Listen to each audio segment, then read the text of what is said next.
Hey everybody, welcome back to the channel. So if you've been following along, you're tracking kind of the progress of the Coyote Swap Fox turbo build. If you're not, and this is the first time you're watching, I'll kind of go over it. So, 91 Fox body, stock Gen 2 Coyote. It's got oil pump gears and pack 1, 2, 3, 4X valve springs. But with the complete on-3 kit, and I've had a lot of people ask me this, it's completely the on-3 kit. The way you get it from on-3 when you buy their Coyote Swap Fox kit, blow-off valve, turbo, piping, I mean, you name it, it's all on-3.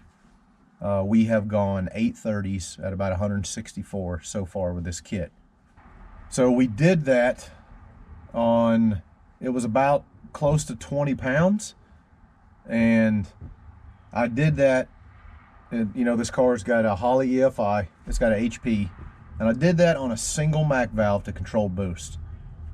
Well, I've realized, after, some decent test passes, I went to Dig or Die, one of the back of the track events at Rockingham, and realized that a single Mac valve with this car is really not going to cut it, because to reach 20 pounds, a lot of you guys or gals know, and if you don't, but to reach 20 pounds, I had to put a 10-pound spring in it, because I can hit 10 and I can double the spring pressure, or I can hit 20.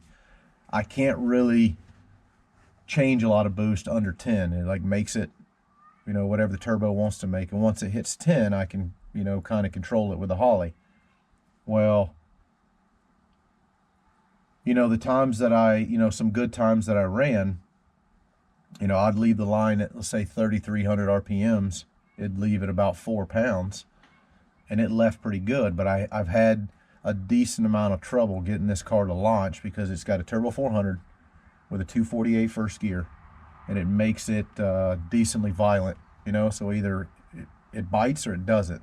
I've wanted to push the RPMs up and see how hard I can get the car to leave, but I can never completely control boost like I wanted to with that single Mac valve. So I have now changed, and I bought the Holley, the new input-output box, to add to the HP, so I get all the extra inputs and outputs. And I have added dual Mac valves, a dome pressure sensor, and instead of running CO2, I've got the Via air compressor and air tank, and I'll show you guys and gals all this, once I get done running my mouth. So what I have to do now is take that 10-pound spring out, and I just got like about a 3-pound spring I'm going to put in it, so I can completely control boost at whatever level that I want. Probably stick around the same, maybe go up to about 21 pounds. But this will allow me now to, launch harder, where I can leave the line on 4 pounds, but I can potentially push the RPMs up to say 4 to 4,200, or I can still leave with lower RPMs, let's say 35, 36, and leave on, 3 to 4 pounds. Or even at that point, push it up to 8 or 10. This will allow me to control boost a lot more efficiently, to see how hard we can push this thing. The ultimate goal for this car is to run 7s with a stock motor. And I can do it, I may not, but either way, we're going to see.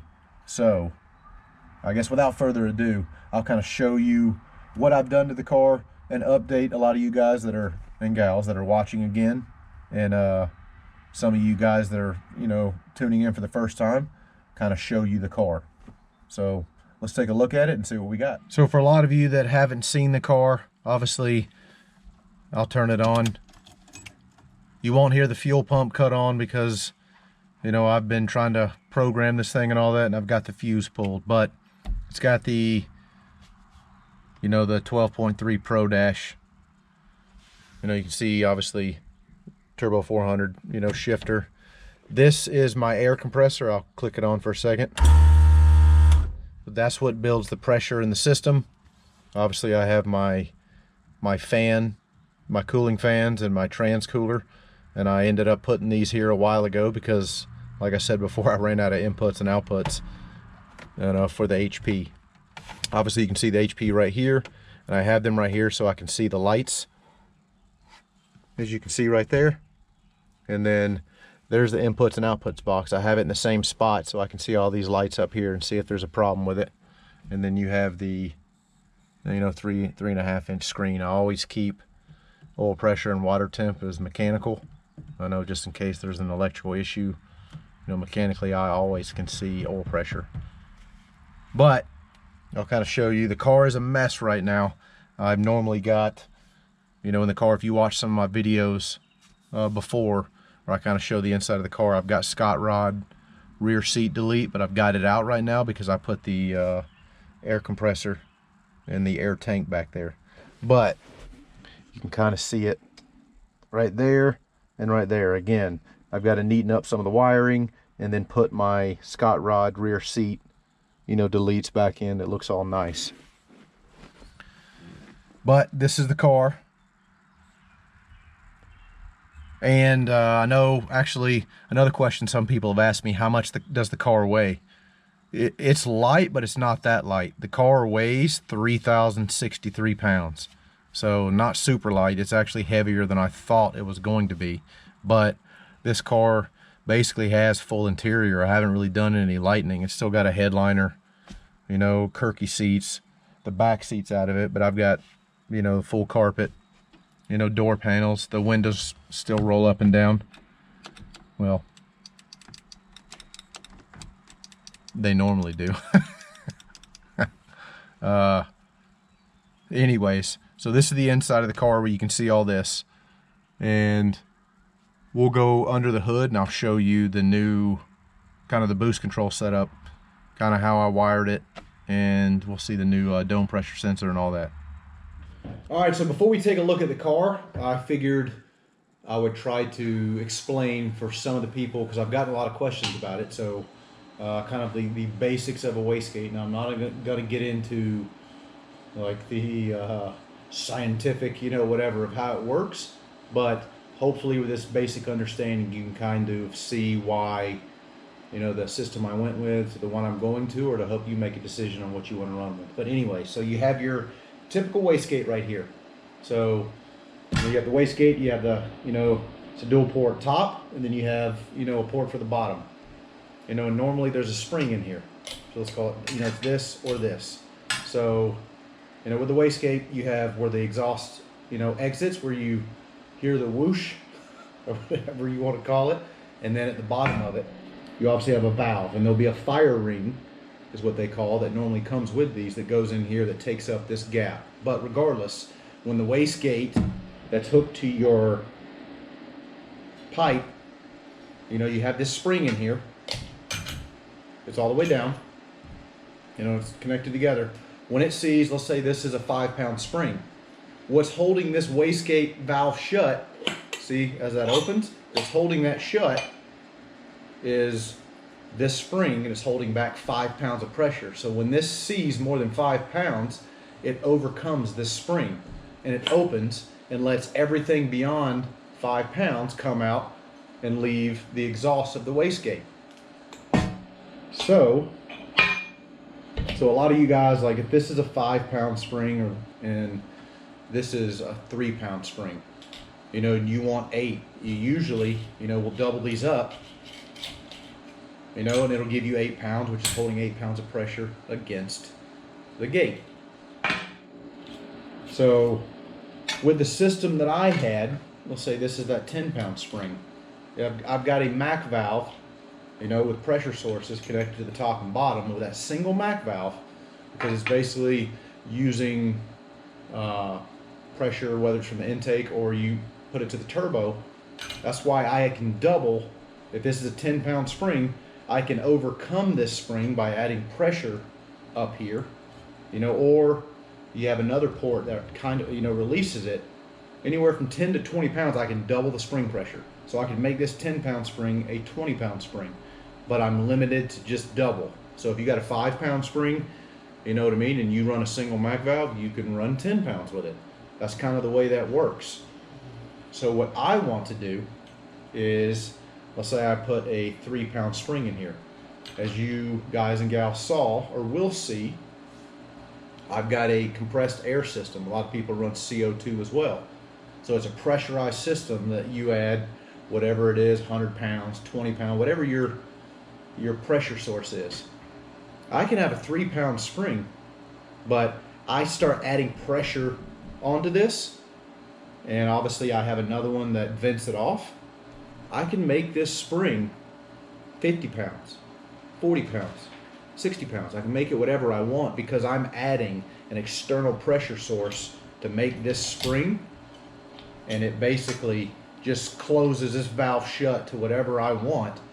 So once it reaches, I wish, 50 pounds, it finally now vents off and overcomes that pressure source plus the spring and allows the wastegate to open.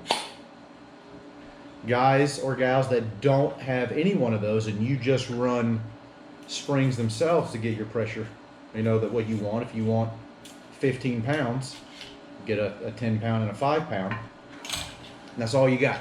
The turbo makes what it makes up until that, you know, 15 pounds or whatever your spring, you know, pressure is. You're not really controlling it. It's really up to the turbo.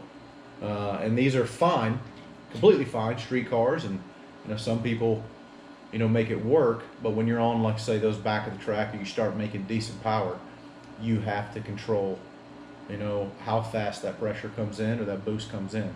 So hopefully that somewhat explains, you know, the basics of a wastegate, and now you can understand when I show you why I'm changing the system. So hopefully that helps. All right, so we'll kind of go over. So you can see right here, excuse the wiring, I'm still neatening up stuff, but you can see the dual Mac valves that I've got here.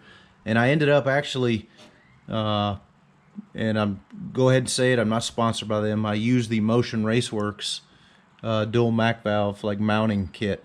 Perfect, because I've got this Team Z tubular front end. It went perfect right there. And you know, you can see the wires back here. Obviously, most of you guys and gals know, you know, these are you know, PWM, pulse width modulated. So obviously ran the wires through here all the way back, you know, and then I've got my positive, you know, my plus and minus for the boost solenoids. You know, the line comes all the way down. It's got the vent right here. So if you're looking at orientation of how to set these up, obviously these two top threes get plugged. You know, this in the middle to connect them. My pressure source comes in over here on one, on the plus. You have the minus valve, and then it's got the vent right here on this side. And then down here, these lines go all the way. And you can see down there. And again, I'm still neatening up stuff. But, you know, you have both the sources coming into here. And then you have, you know, the top of the gate. I have my Low Dollar Motorsports, their dome pressure sensor. Not the normal one, but this, they said, is specifically for dome pressure on the top. And then it's wired and goes all the way back through the same, you know, to the car, to the Holly. What I'm going to have to do now is pull this wastegate off and pull the spring out of here and take this 10 pound spring out and put the 3 pound or the 5 pound. I've got, I think, one of each, so I'll probably try the 3 and put it in there and then kind of go from there. But obviously, as you can see here, this is completely on 3 turbo. You know, I've got the on 3. This is really the only thing from the kit that I've changed is, you know, put these, you know, clamps on here, and I've got them down on the intercooler. It's got a 5-inch on 3 intercooler. And I cut out the bellow at the bottom, but I've run this kit for, I don't know, 1.5 years with that bellow on it. But I replaced these and that bellow. I never had an issue with them, but I didn't want to, as I start, you know, racing, I didn't want to, you know, blow a clamp off or, you know, blow a hole in the bellow, and that causes me, if I'm in the finals, which that'd be great, but if I was, I lose the race because of something like that. So this is just precautionary, so that didn't happen. But as you can see, it's all on 3 wastegate, on 3 blow-off valve. You know, on 3 intercooler down here, on 3 turbo. They're full kit. I haven't had any problems with it. No cracks. You know, I haven't had any leaks. The manifolds haven't warped. Nothing like that. You know, even I've got on 3 catch cans, you know, from for the car, you know, right here. So, one of the things too, some guys do it, some don't. A lot of guys for the bottom of the wastegate, they'll run, you know, the line from the turbo, and they'll run it down here to the bottom. The way I do it is I've got a line coming from under the intake over here. It runs around. I tee off, you know, and for the vacuum source, it runs to the blow-off valve, but it also tees off and then goes down here to the bottom of the gate. So that's another way of doing it. Some people say, you know, go straight from the turbo to that. Well, it's, I forgot what that saying is. 6 dozen, whatever the hell it is. You know what I mean. But the only, like I said, upgrades to this car is valve springs, oil pump gears, and obviously I have, you know, the Holley intake. It still runs, you know, the stock variable valve timing, all of that, because I street drive this car. And it runs on pump E85. And the only other thing is I've got FID. I've got some pretty big injectors in it, like 2100 cc, so that I can just continue to up the boost and I don't have to keep upgrading injectors. But that's the car. I'll go ahead and pull it out and get it in the light, so some of you guys and gals that actually haven't seen the car, you can see it. I mean, the car's got some decently nice stuff on it. I've got Menser long travel, you know, front struts on the front, and I've also got Menser, you know, rear coilovers. It has, you know, full Team Z tubular front end, Team Z, you know, torque boxes. It's got some good stuff on Team Z cage, Team Z. Love their stuff, obviously, as you can see right here. So it's got some decent parts on it, but nothing that's like custom fabricated. You know, everything for this car has really been kind of off the shelf stuff that you can buy. So I'll go ahead and get it outside and we'll take a look at it. All right, so here is the outside of the car. And again, it's been sitting in my garage as I've been working on it, and it's extremely dirty, so don't judge me. But it's got, you know, 2810.5s on it. It's got 15 by 12 RC comps with MacFab bead locks on them. I narrowed the rear end.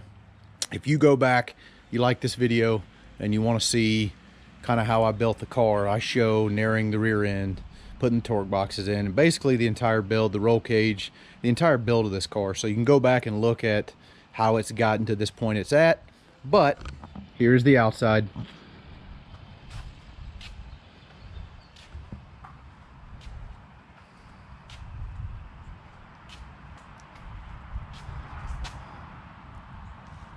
Again, it's no show queen, but it's pretty quick for, you know, what it is, street car.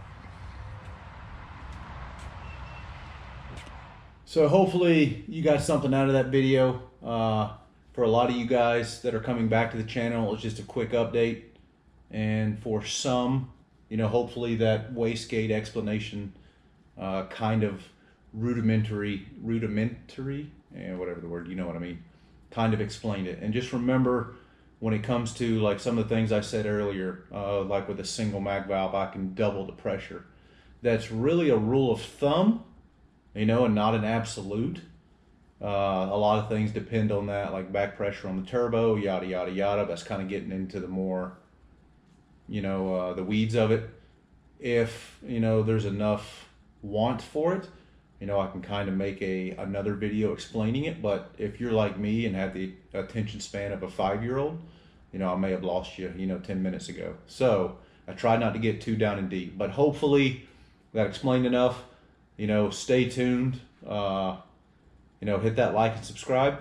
I'm going to be, now that I have, you know, a decent amount of time and I'm not working as much, I'm going to be racing the car. There will be more, let's say, action videos at racetracks. I got Dig or Die coming up at Rockingham in late July that I'm going to be running. So I'll try to put the GoPro in there, you know, and stuff like that. So Anyways, thanks for watching as always. Stay tuned, and we'll see you later.